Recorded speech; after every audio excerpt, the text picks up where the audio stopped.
देखिए आज के इस वीडियो में मैं आपका मोस्ट इम्पोर्टेंट प्रश्न हिंदी ग्रामर का नाटक और एकांकी में अंतर बताने वाली हूँ। हर क्लास के लिए मोस्ट इम्पोर्टेंट प्रश्न रहा है ये हर साल। 9th 8th जिस क्लास के लिए भी आप देखेंगे उस क्लास के लिए मोस्ट इम्पोर्टेंट प्रश्न है।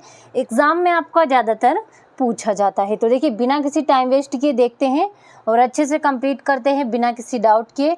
बहुत ही आसान भाषा में मैंने आपके लिए लेकर आई हूँ। तो देखिए पहले इधर हम नाटक की हेडिंग डाल लेते हैं और एक तरफ एकांकी की। तो देखिए पहला पॉइंट नाटक का होगा आपका, नाटक में अनेक अंक होते हैं। अब नाटक वो जो अब हम टीवी पर देखते हैं, टीवी सीरियल, उन्हीं को हम नाटक कहते हैं। तो नाटक में अनेक यानी कि एक लोग तो होते नहीं है, अनेक लोग होते हैं और सभी का अलग अलग रोल होता है। इसीलिए नाटक में अनेक अंक होते हैं।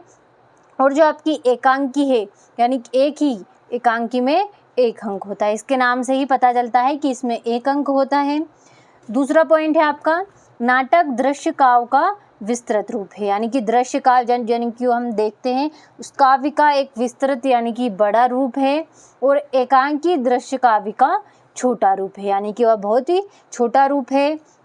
तीसरा पॉइंट है आपका, इसमें समय स्थान घटना पर विशेष बल नहीं दिया जाता है। अब नाटक आपका अनेक अंग होगा और विस्तृत यानी कि बड़ा होगा, तो इस पर समय स्थान या फिर घटना पर विशेष बल नहीं दिया जाता है इसी कारण से। और जो आपकी एकांकी होती है इसमें समय स्थान घटना पर विशेष बल दिया जाता है क्योंकि ये बहुत छोटा होता है। तो बहुत छोटा होता है इसीलिए इसे बहुत ही अच्छा बनाने की पूरी कोशिश होती है। इसीलिए इसमें समय का, स्थान का, घटना पर विशेष बल दिया जाता है। तो देखिए तीसरा पॉइंट हुआ आपका। चौथा पॉइंट है आपका, इसमें प्रस्तुत कथा के साथ गौण कथा भी जुड़ी होती है। यानी कि इसमें प्रस्तुत कथा के साथ गौण कथा भी जुड़ी होती है। अगला एकांकी है आपका, इसमें एक ही कथा जुड़ी होती है। तो देखिए चौथा पॉइंट हो गया आपका। पांचवा पॉइंट है आपका, इसका आकार बड़ा होता है। अब यहाँ पर इसमें अनेक अंक होते हैं, इसका रूप भी विस्तृत होता है। तो जाहिर सी बात है इसका आकार तो बड़ा ही होगा क्योंकि यह विस्तृत यानी कि बड़ी है तो इसका आकार भी बड़ा होगा। और एकांकी आपकी छोटी होती है, इसमें दृश्य काव्य का रूप भी छोटा होता है, इसमें अंक भी एक अंक होता है, इसीलिए इसका आकार भी छोटा होता है। तो देखिए पांचवा पॉइंट। अब छठा पॉइंट है आपका, उदाहरण है इसका अंधेरा नगरी, ध्रुव स्वामिनी और अंधा युग।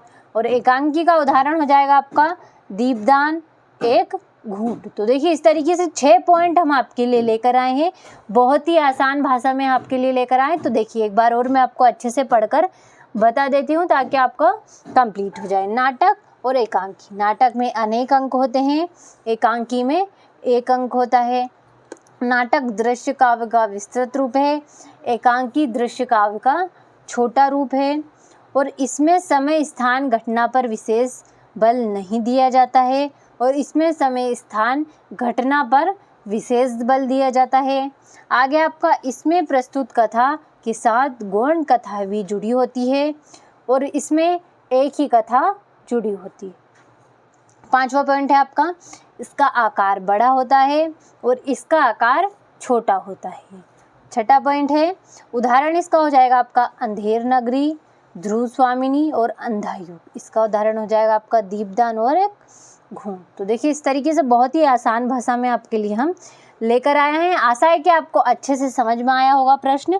अगर आपको कोई भी डाउट हो तो आप कमेंट बॉक्स में बता सकते हैं। मैं अगले वीडियो में आपका डाउट क्लियर करने की पूरी कोशिश करूंगी। अगर आपको हिंदी ग्रामर से रिलेटेड कोई भी प्रश्न चाहिए हो ईजी से ईजी तरीके से, बहुत ही आसान तरीके से, तो आप कमेंट में हमें बता सकते हैं। मैं आपको बताने की पूरी कोशिश करूंगी। तो अभी के लिए आप अच्छे से इसका स्क्रीनशॉट लें और कंप्लीट करिएगा।